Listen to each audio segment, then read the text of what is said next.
factors which drive wage increases. One is obviously the performance of the company. So if revenues increase, then it makes sense for a company to share the benefits of those revenues with employees. Another reason is the need to attract and retain employees. So if in an economy such as Hong Kong, where the workforce is particularly finite, there's a relatively small amount, and if you're in a upward swing in the economy, as Hong Kong has been for the course of the last couple of years, we see a much greater demand for labour as companies need to continue to add people to meet their needs to increase their production, increase their output. So that as well leads into an increase in employee demands or employee expectations for higher salaries. So these are several of the major factors. One, company revenues. Two, the expectations or demands of employees, as well as three, the general overall economy as well. As economies perform well, again, that feeds through into company revenues, and it also feeds through to inflation, which again influences both employee and employer expectations in terms of how much salaries need to increase in order to protect employee purchasing power in the upcoming year.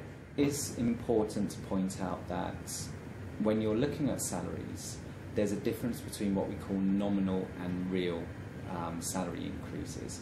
Nominal really refers to the actual increase in the person's salary. So for example, if a person's salary was 50,000 Hong Kong dollars per month and it increases to 52,500 in the next year, then that's an actual increase of 5%. But when you take inflation into consideration, then obviously goods and services will rise or fall in price from one year to the next. And so even if a person's nominal salary increases, that nominal salary increase may be counteracted by higher by higher prices of goods and services. So therefore, real salary increases also take into consideration the impact of prices, the impact of inflation on the person's salary. So if a person's salary goes up by 5%, but prices are expected to go up by 4%, then in fact the employee will actually only be 1% better off in real terms in comparison to the previous year. And what we're seeing throughout the world, based on the results of this survey, is the fact that while salary increases, particularly in the Asia-Pacific region, have tended to be quite high in 2011, also forecast to be high in 2012 in comparison to previous years.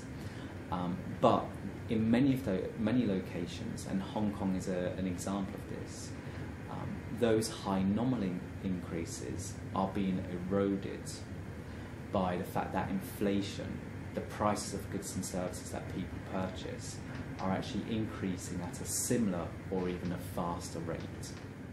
In terms of real increases, what we did see in 2011 was actually a fall in people's real incomes. So while people may have received an average salary increase of just under 4%, when you take inflation into consideration, and we see relatively high rates of inflation, for example, in recent months the CPI in Hong Kong has exceeded 6%. So in real terms, employees are actually worse off than they were back in 2010, back in 2009.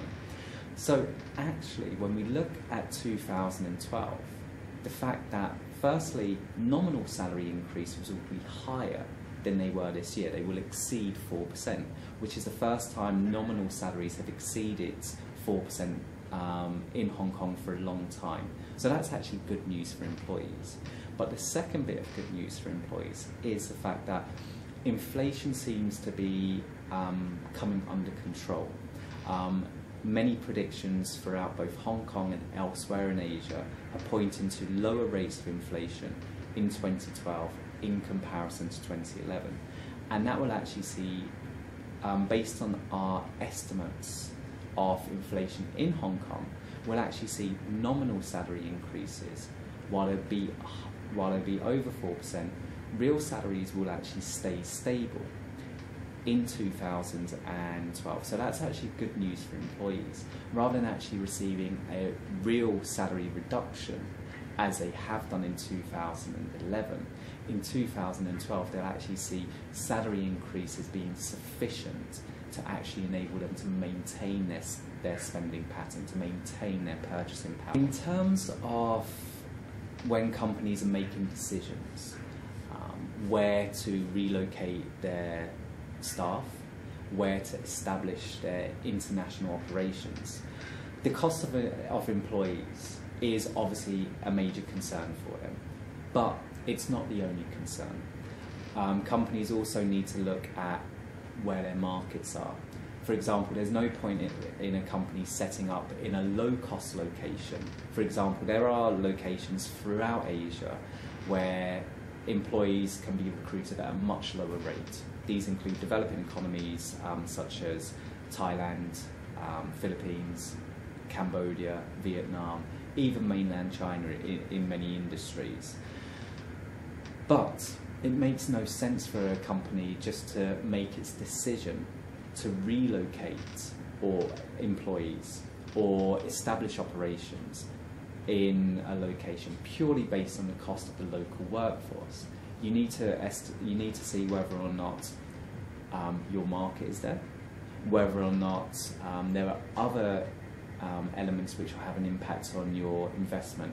For example, the rule of law. We know that Hong Kong, one of the main reasons why multinational organisations still have their regional operations in Hong Kong versus China is because of the strength of the rule of law in Hong Kong. Likewise, just because the workforce is costly does not mean that it's less productive. So an expensive workforce can actually be a much more productive workforce than in lower cost locations. So even if your cost per employee is higher than in somewhere such as China, one employee may be more productive than 2 or 3 employees in a low cost location. So the productivity of that employee outweighs, or the gains from the productivity of that employee outweighs the cost of employing that person. And we see this elsewhere. There's a reason why multinational organisations retain their regional operations in places like London, Frankfurt, Paris, New York. These are also locations which, like Hong Kong, like Tokyo, like Singapore, where the local workforce is relatively expensive. However, the reason why the local workforce is relatively expensive is because they're skilled, they're qualified, and they're productive, which also explains why companies retain their operations in these locations rather than offshoring everything to lower cost locations.